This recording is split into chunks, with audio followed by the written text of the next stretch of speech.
로마서 3장 27절로 31절 제가 봉독하겠습니다. 그런즉 자랑할 때가 어디냐? 있을 수 없느니라. 무슨 법으로냐? 행위로냐? 아니라 오직 믿음의 법으로니라. 그러므로 사람이 의롭다 하심을 얻는 것은 율법의 행위에 있지 않고 믿음으로 되는 줄 우리가 인정하노라.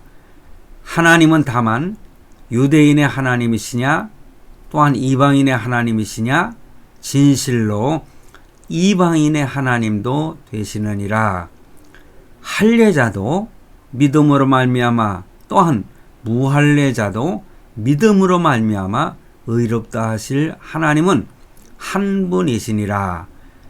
그런즉 우리가 믿음으로 말미암아 율법을 파기하느냐? 그럴 수 없느니라. 도리어 율법을 굳게 세우느니라. 아멘.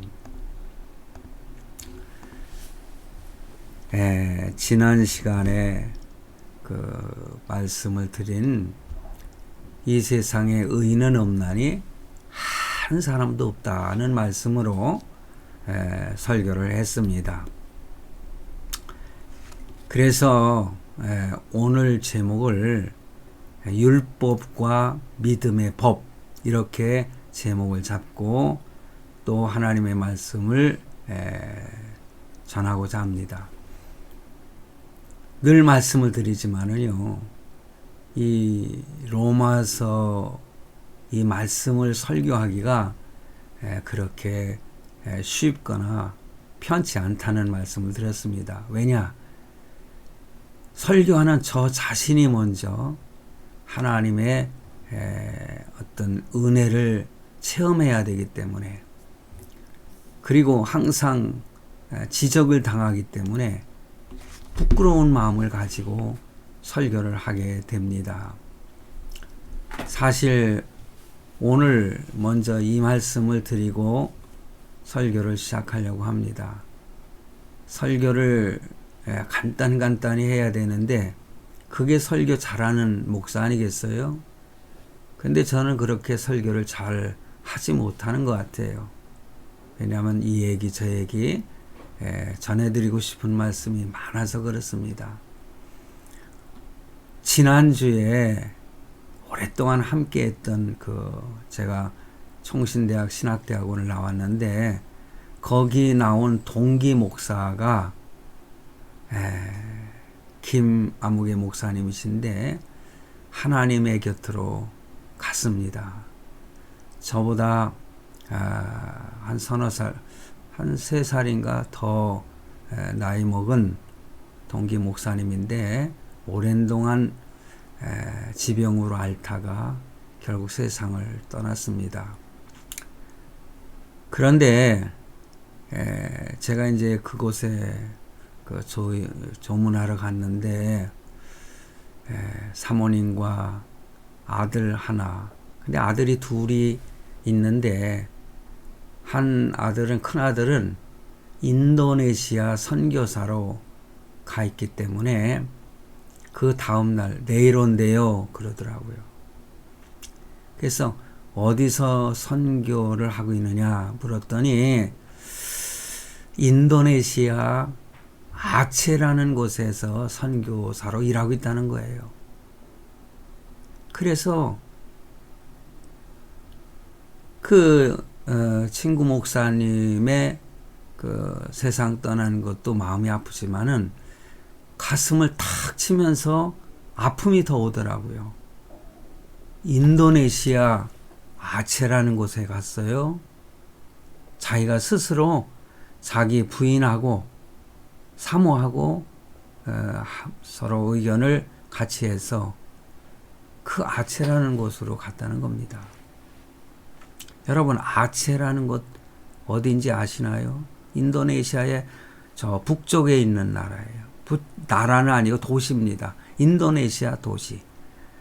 그런데 저는 그걸 기억합니다. 2004년도 12월에 발생한 남아시아 대지진으로 큰 어떤 그 지진이 왔을 때에 그 쓰나미가 밀려가지고 한 도시를 완전히 휩쓸어 버렸어요. 그게 어느 도시였냐? 그게 바로 아체라는 도시였습니다. 그 아체, 저는 그 당시에 한 30만 명 이상이 죽었다는 그런 보도를 봤거든요. 그래서 저는 그때 그런 생각을 했어요.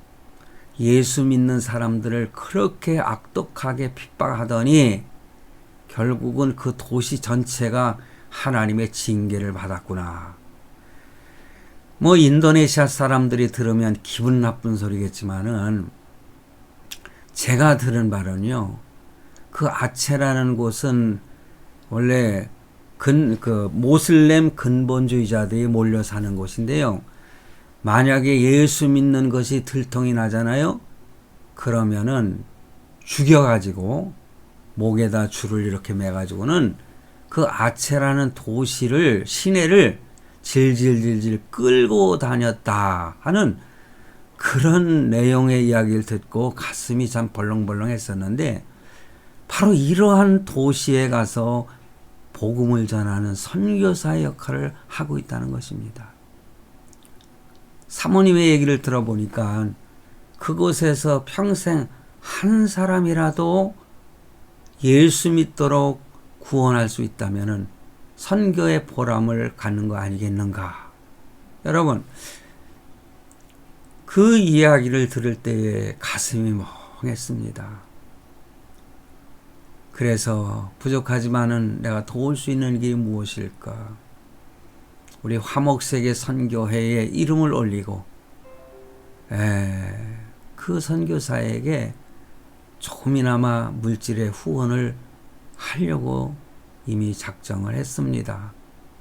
혹시 예배를 드리시는 분들 하나님께 선교헌금 많이 하시면 이런 사람들에게, 이런 선교사들에게 복음을 전하는데 도움을 주고 생명을 귀한 것으로 여기지 아니하고 죽으면 죽으리라는 마음으로 그런 위험한 도시에 가서 복음을 전하는 것, 하나님께서 은혜를 베풀어 주실 것으로 믿습니다. 왜 이 얘기를 말씀드리느냐? 또 오늘 아침에는 또 부고가 왔어요.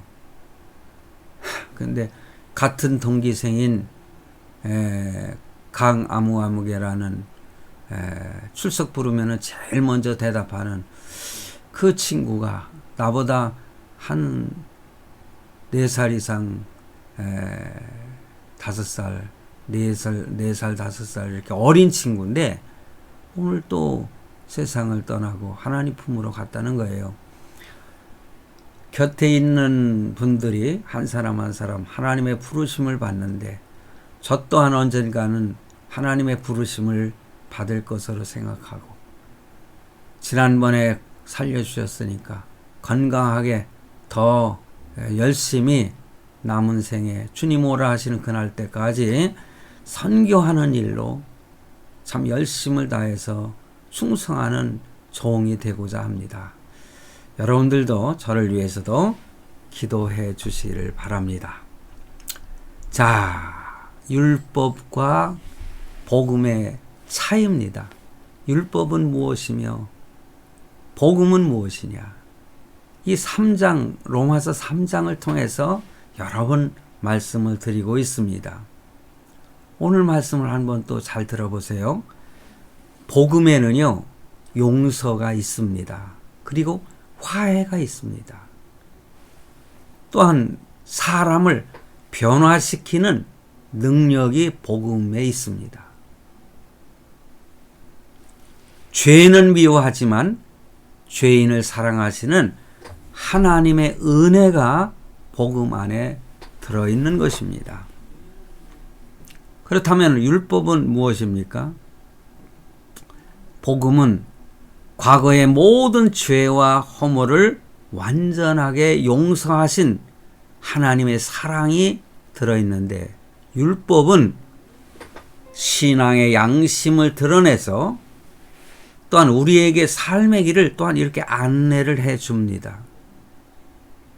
그러나 율법은 용서가 없습니다. 한 번 죄를 지면은 심판하는 것이 율법입니다. 그리고 사람을 판단하고 정죄합니다. 죄를 비난합니다. 남의 허물과 죄를 드러냅니다. 이것이 율법입니다. 그러나 예수 그리스도를 믿으면 용서와 긍휼과 은혜를 체험하게 됩니다. 그리고 또한 복음은요, 예수 믿으면은 주님의 눈으로, 예수 그리스도의 눈으로 세상을 바라보고 또한 관계된 사람을 바라보게 됩니다. 그래서 변화될 수 있다고 믿고 그를 사랑하게 되는 것입니다. 사람이 나를 어떻게 생각하느냐는 내 마음대로 할 수 있지만은요, 사람을 어떻게 생각하고 바라보느냐는 나의 선택이라고 할 수 있지만은요, 사랑을 받은 사람을 이렇게 변화될 수 있다고 믿는 상대, 그런 사람을 바라볼 때는 예수님이 나를 위해 목숨을 버리신 것처럼 나도 저를 위해서 목숨을 버려야 되겠다는 사실을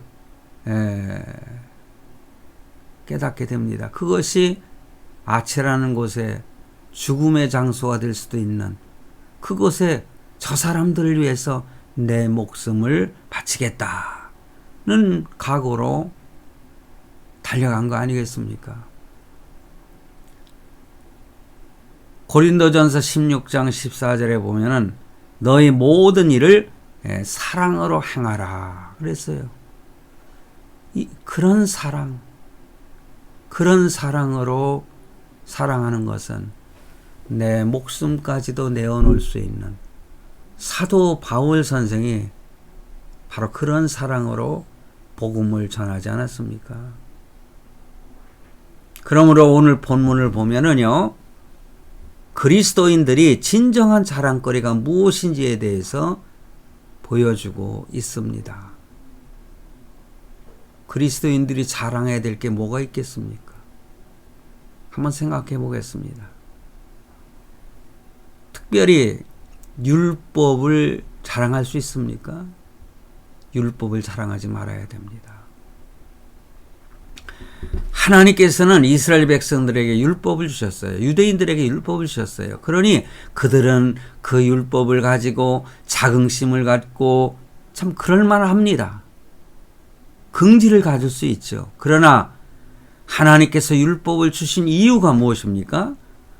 자랑하라고 주시는 것이 아니라 그 율법을 행함으로 인해서 하나님이 얼마나 은혜와 복을 주시는가를 많은 민족들에게 보여주라고 하나님은 그들 선택했고 율법을 주신 것입니다. 그래서 본문 27절 말씀을 보면은 그런즉 자랑할 데가 어디뇨 있을 수가 없느니라. 무슨 법으로냐 행위로냐 아니라 오직 믿음의 법으로니라. 바로 이 구절에서 사도 바울은요, 자랑할 데가 어디 있느냐고 말하면서 무슨 법으로 자랑하느냐. 율법을 가진 것만 가지고 자랑하지 말아야 된다는 것입니다. 그런데 유대 율법자들은요, 율법을 가진 것을 자랑하면서 형식주의에 빠지게 되었다는 것이죠. 형식적으로.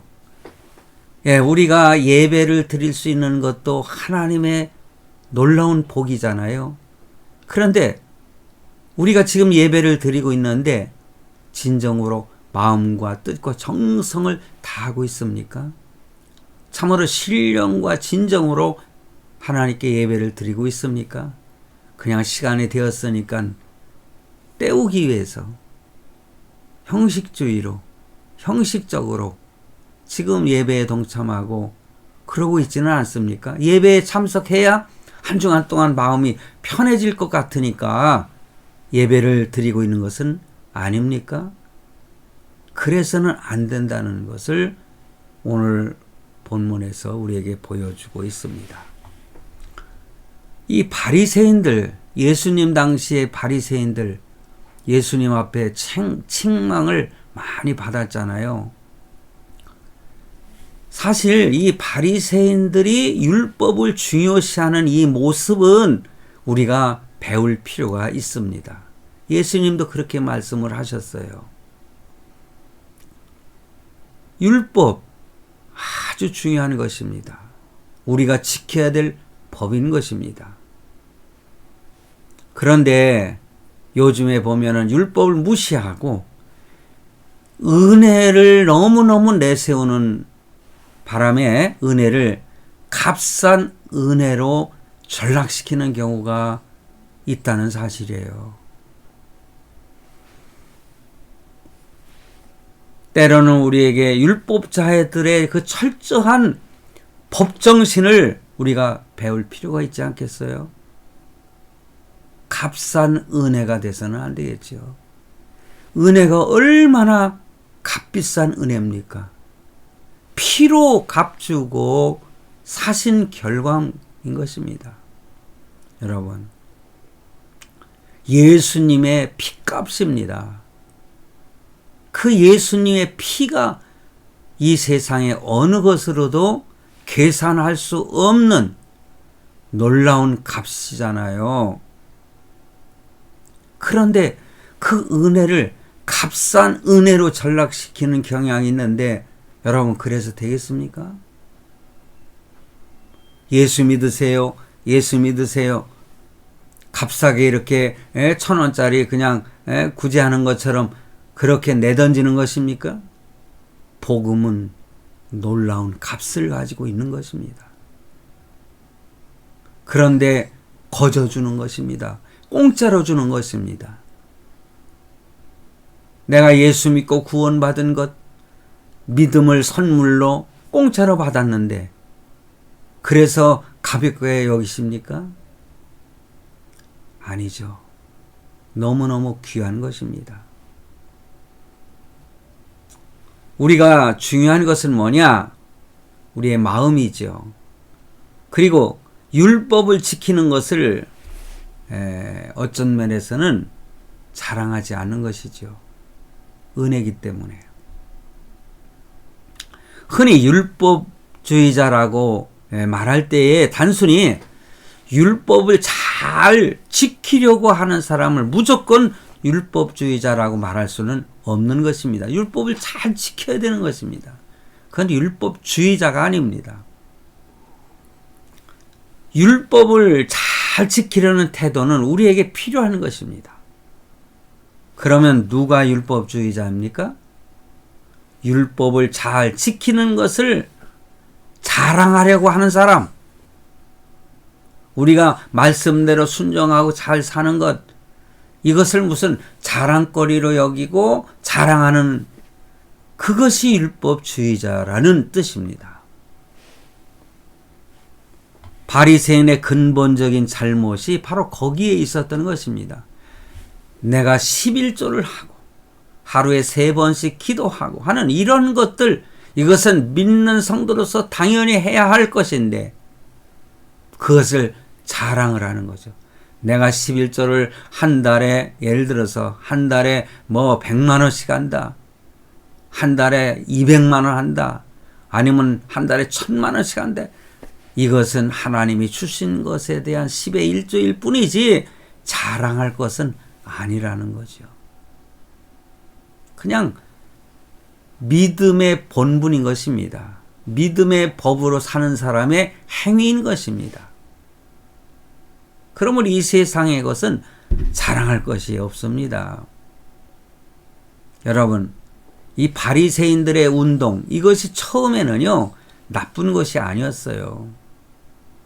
시간이 지나면서 그 취지가 이 변질됨으로 말미암아 자기가 율법을 잘 지키려고 하는 것에 대한 그 드러내고 자랑하는 것, 그러면서 다른 사람을 비교해 가지고 정죄하는 것, 이것이 율법주의자들이 하는 짓인 것입니다.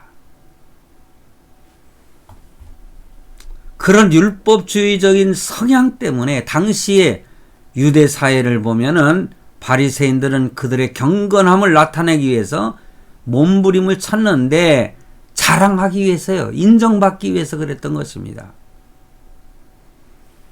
그래서 안식일을 지키는 법과 관련된 수많은 어떤 조항, 세부 사항을 만들어서 우리는 이렇게 철저히 율법을 지킨다. 여러분, 이 볼펜이나 만년필 있잖아요. 여기다 이게 꽂고 다니면 안 돼요. 율법주의자들의 입장에서는. 왜냐?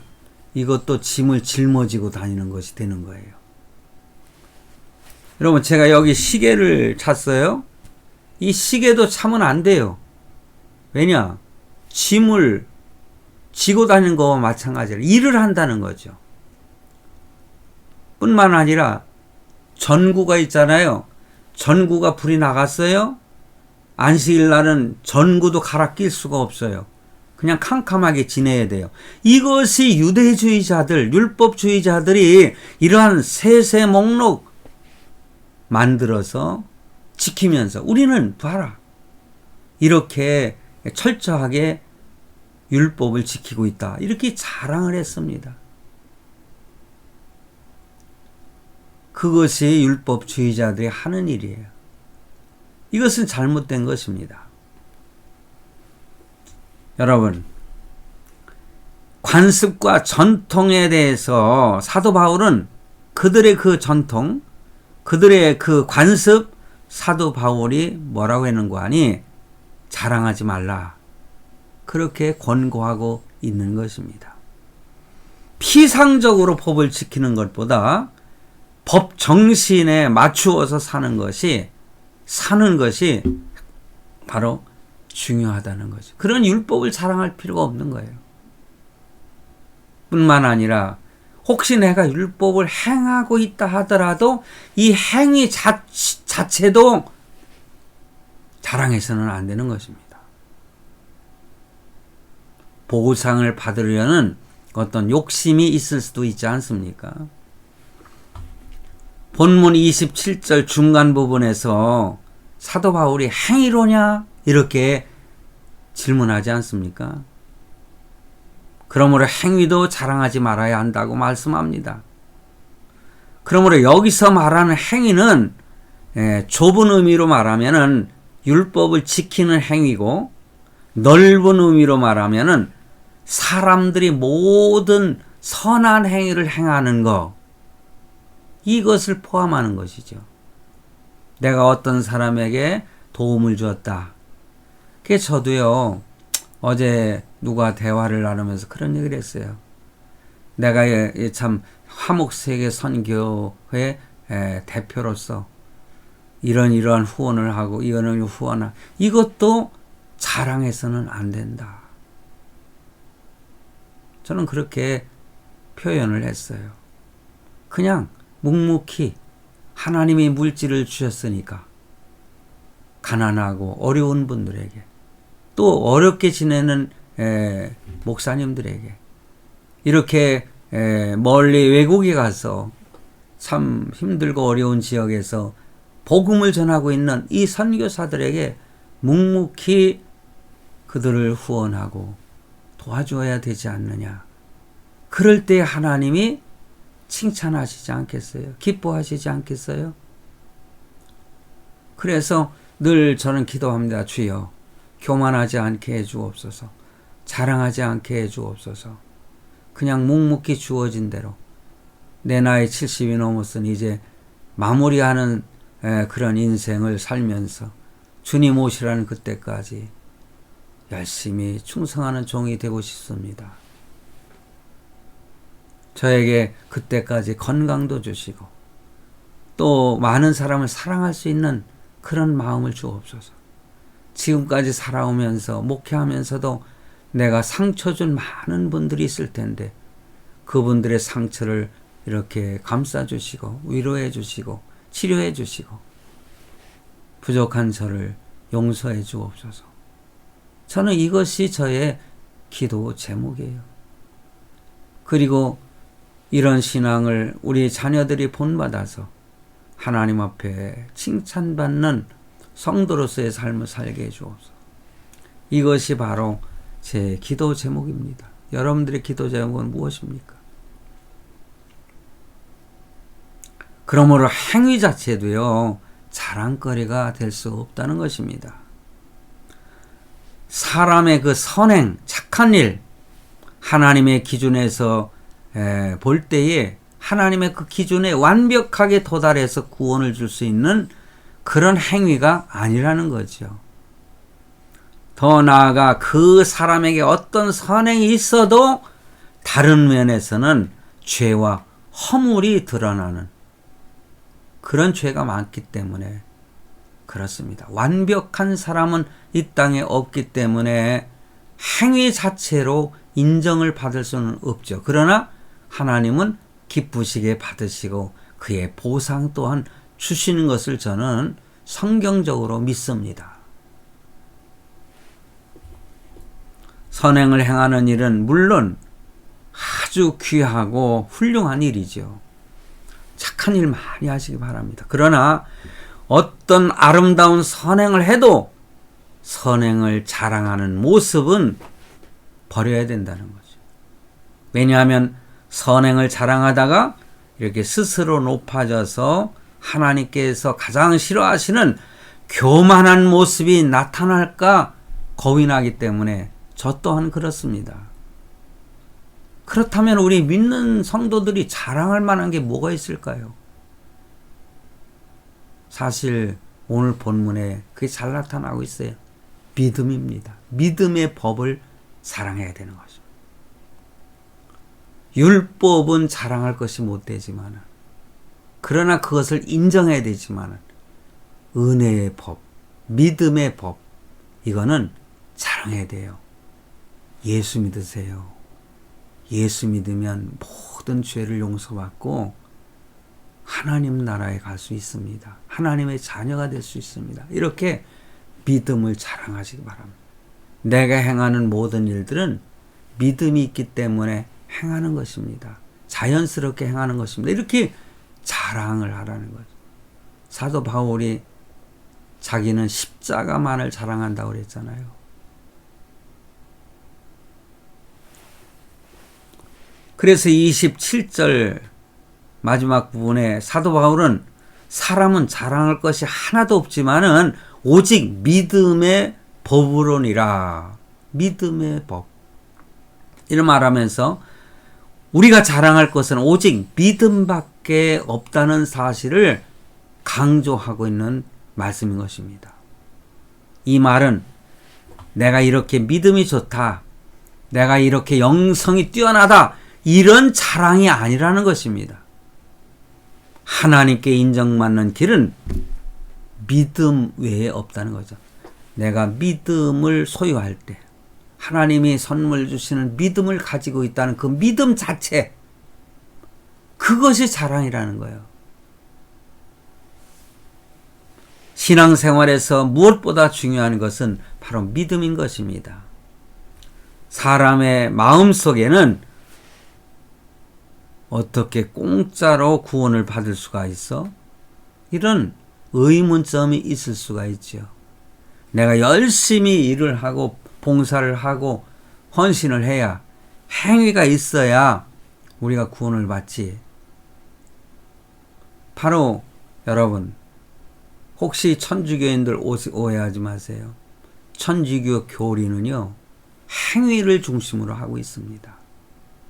그래서 나의 죄를 씻기 위해서 그 교황청에 있는 계단을 무릎으로 이렇게 기어 올라가면서 무릎에서 피가 터지고 그래도 이렇게 고행을 해야 내 죄를 용서받는다.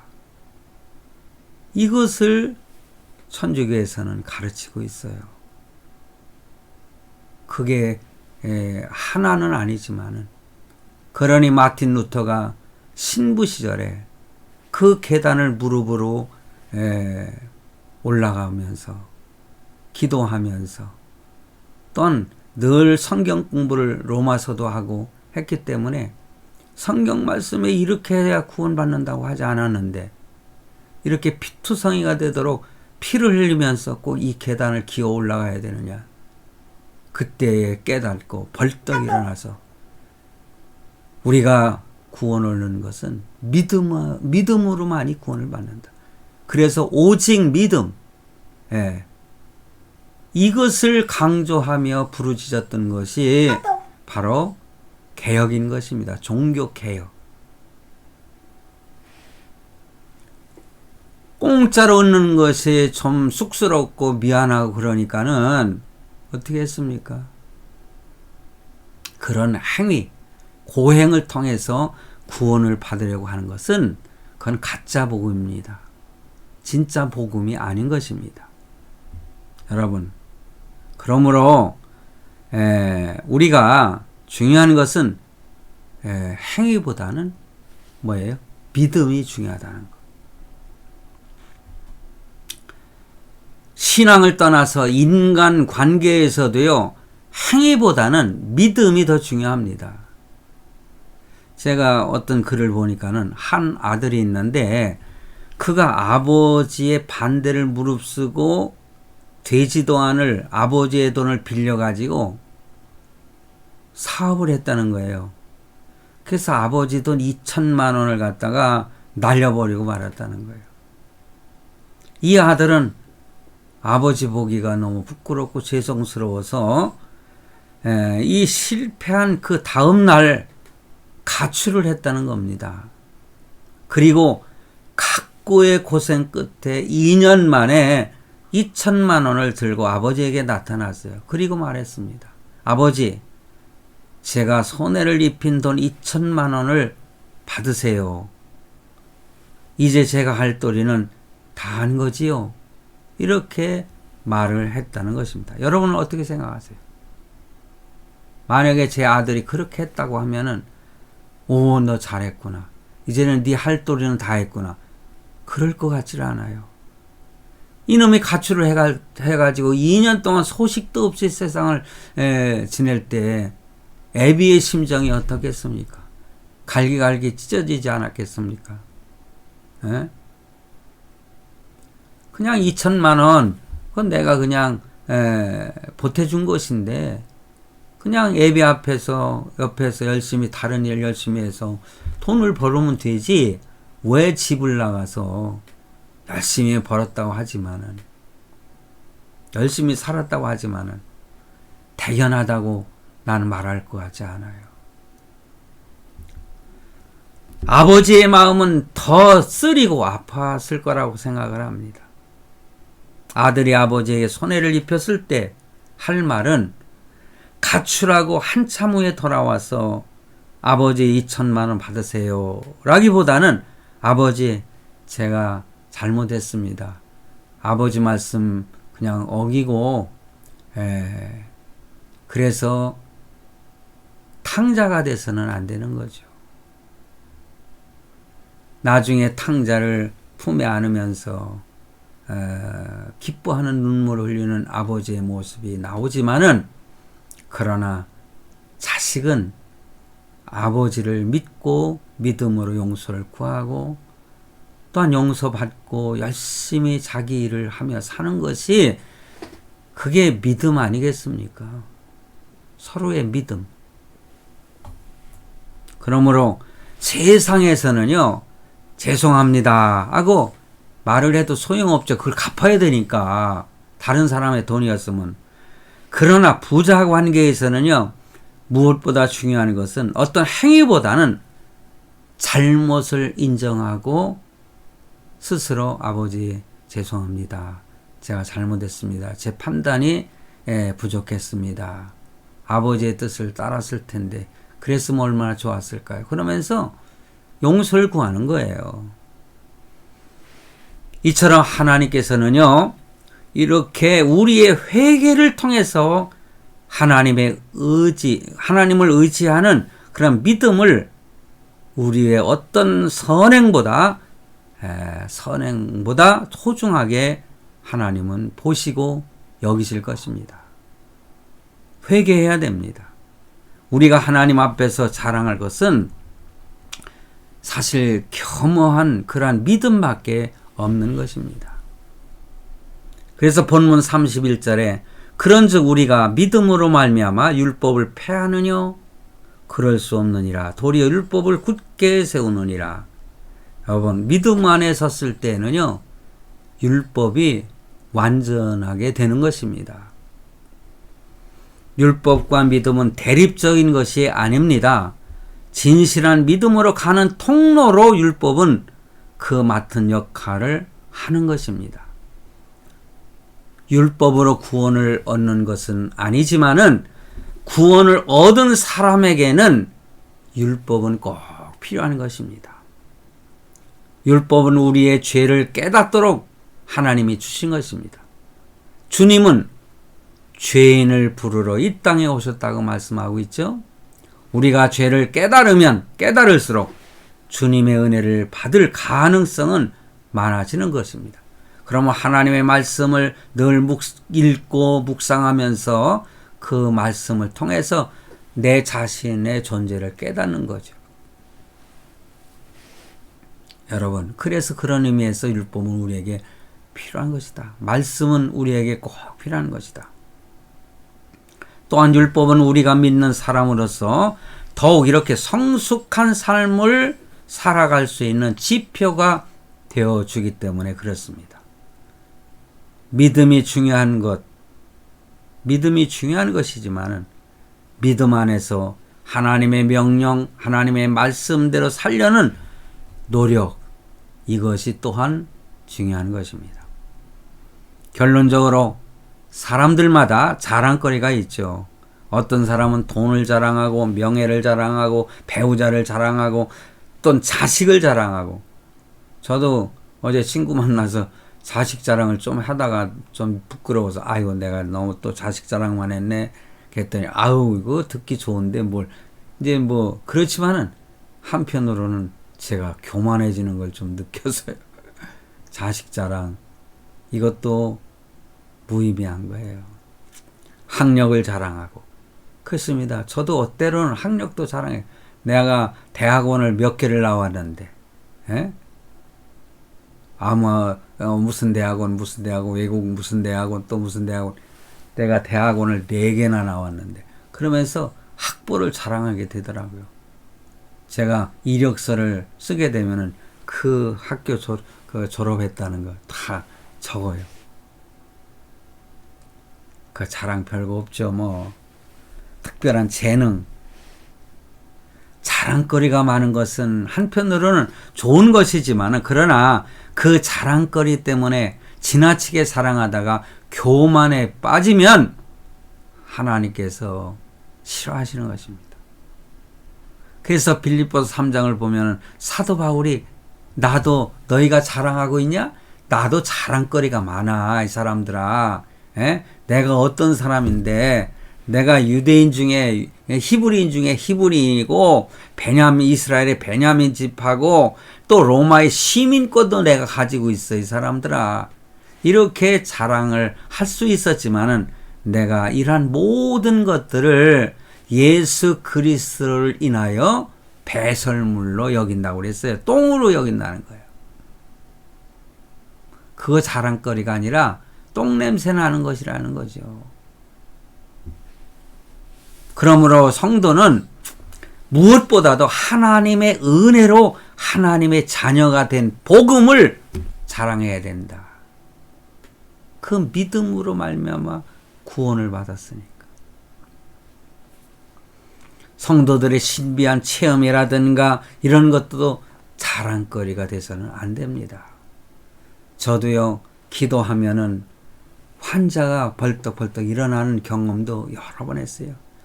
제가 축사도 했어요. 축사가 뭐냐, 귀신을 쫓아내는, 귀신이 예수의 이름으로 하고 쳐다보면 벌벌벌벌 떨더라고요. 근데 그거 자랑할 만한 게 아니에요. 왜냐? 하나님이 왜 주셨는데 그 환자를 치료함으로 건강하게 회복되도록 그거 역할만 하는 것이지. 제가 기도했더니요, 장암, 내장 암이 그냥 변으로다 쫙 쏟아지는 그런 결과도 하나님이 역사하시더라고요. 그래서 그분 지금도 살아 있을 거라고 저는 믿어요. 경기도 부천에서.